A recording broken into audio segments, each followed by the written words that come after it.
Hey everybody, hope you're having a great day. I am back here again to do another Castle Rock episode review. This time I'll be reviewing the third episode, which was titled Local Color.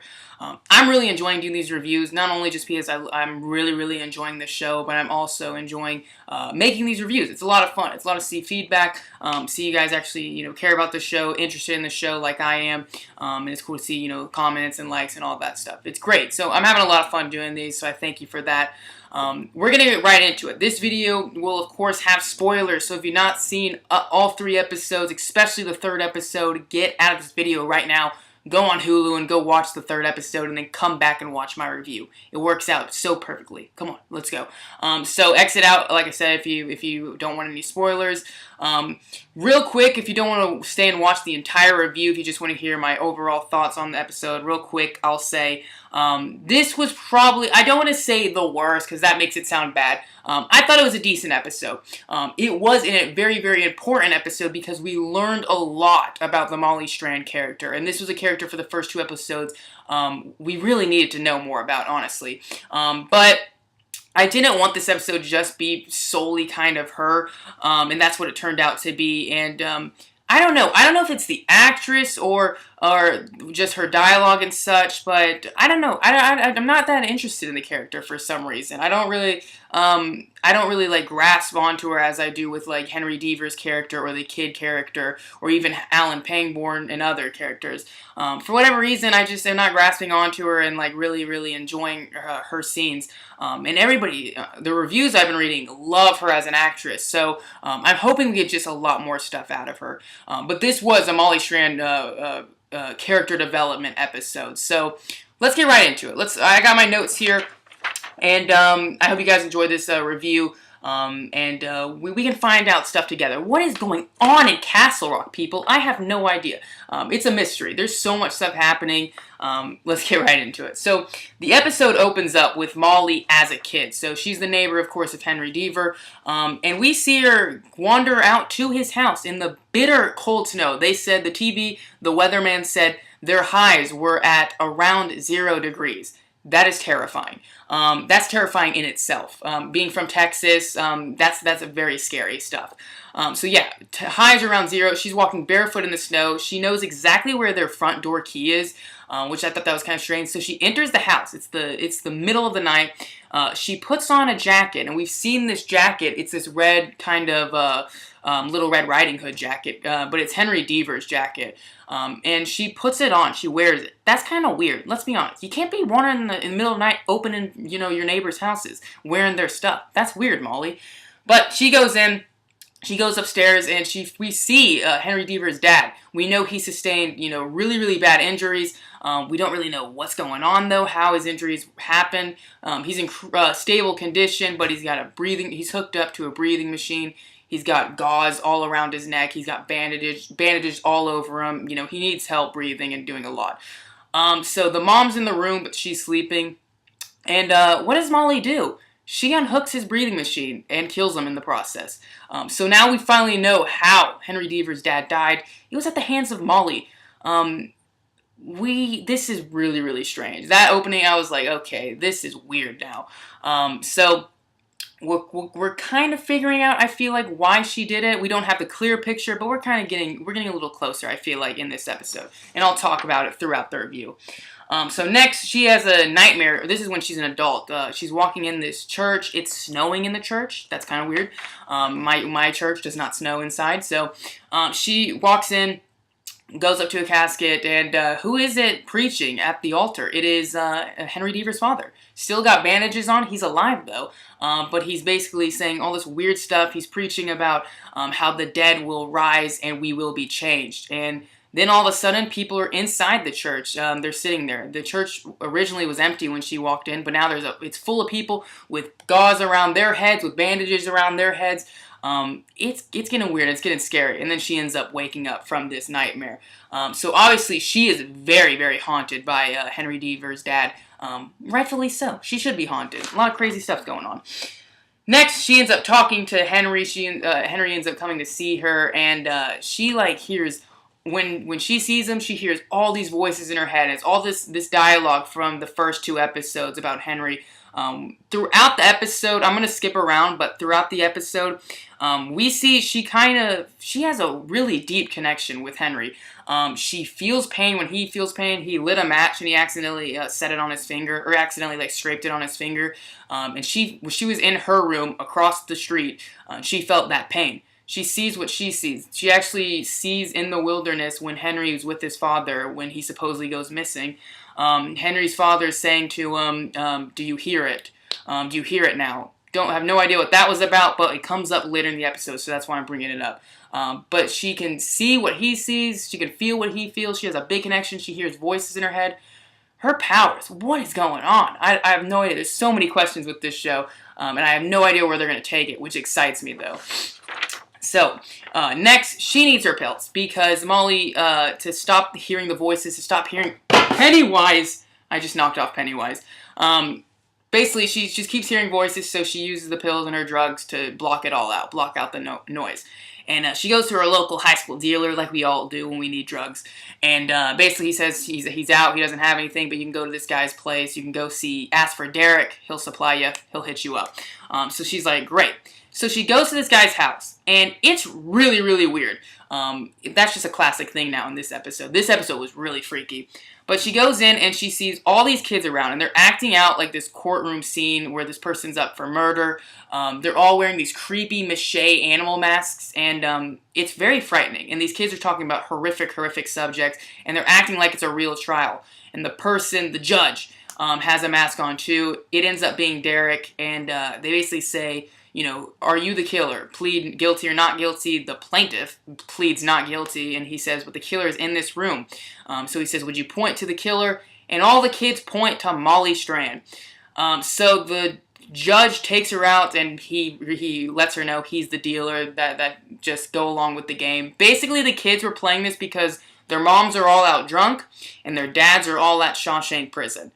So they're just playing some messed up game, basically.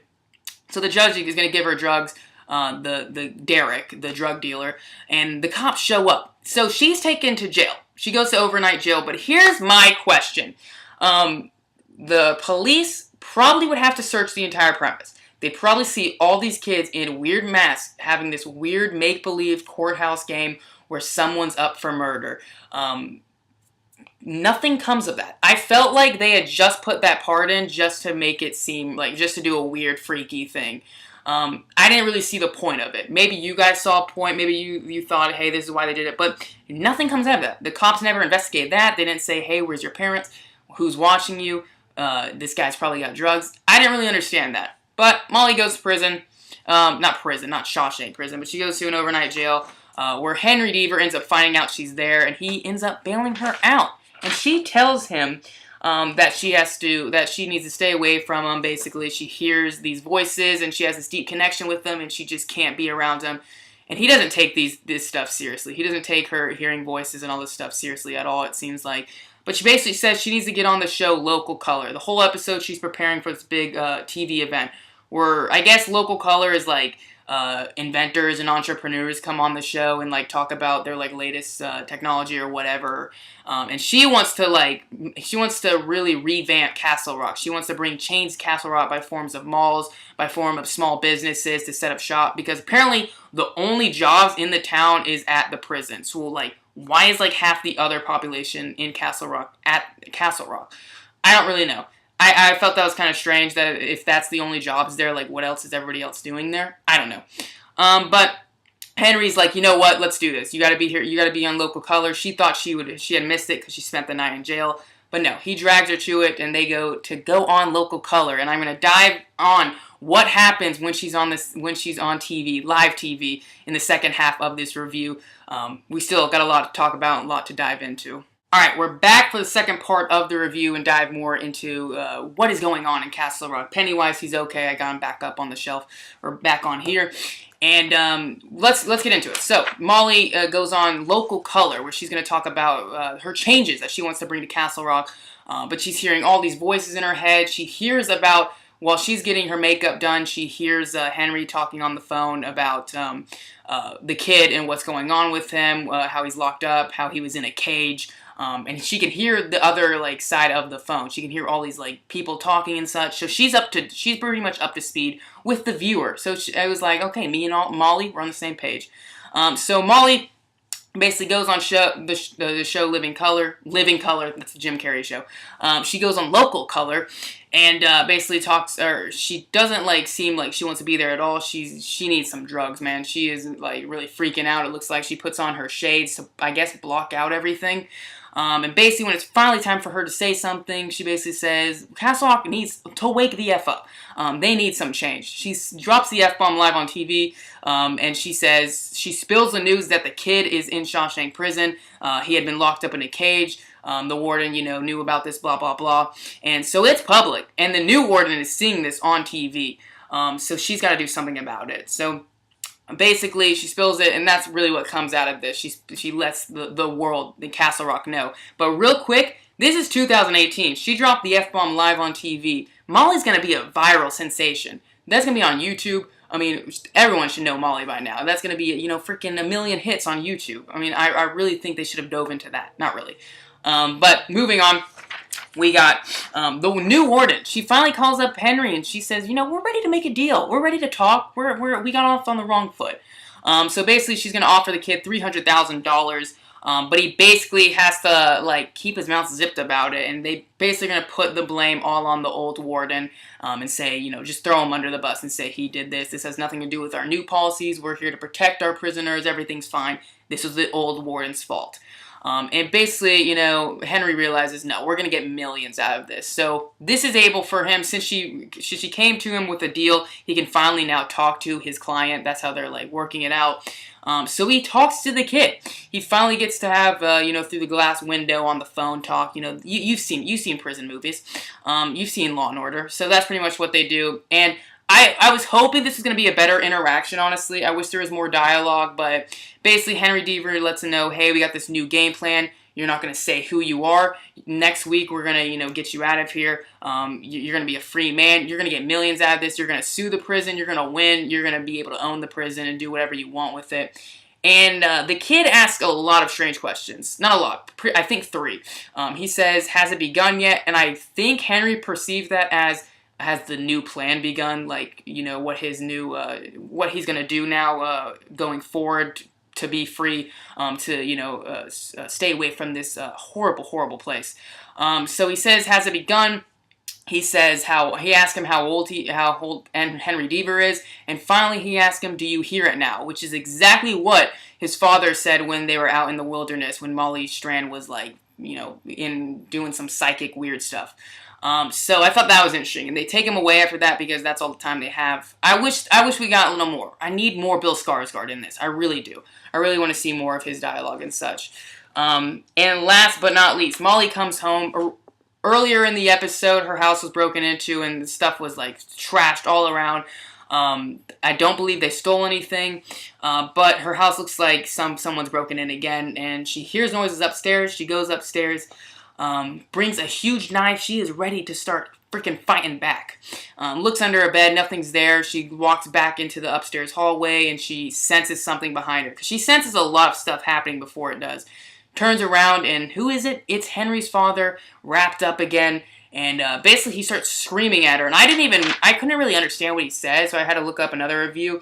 And apparently he said, behold, I tell you a mystery. And she starts flipping out, trying to shut the bathroom door. It's caught on a mat on the floor. She's caught on that. She's trying to close the door. She's screaming. And finally she realizes Henry's father is not there anymore. And that's how the episode ends. I was a little disappointed with this episode. I was hoping the third one, the last one of this week, would be a lot better and make me wanting a lot more. I'm just so confused, which I'm fine with. But Molly Strand's character, I don't know. I want more from her, but I don't know. I didn't really connect with her character as much as I've connected with all the other characters, I feel like. And it wasn't that I wasn't interested, because obviously I am. I just made a 15-minute review about it. But I don't really know what I want to see. Let me know in the comment section if you have a better understanding of this. I'm sure you guys do. Did you like the episode? Let me know. I want to hear all your thoughts on it. Thank you so much for watching this review. I really do appreciate it. Just let me know. Are you enjoying Castle Rock?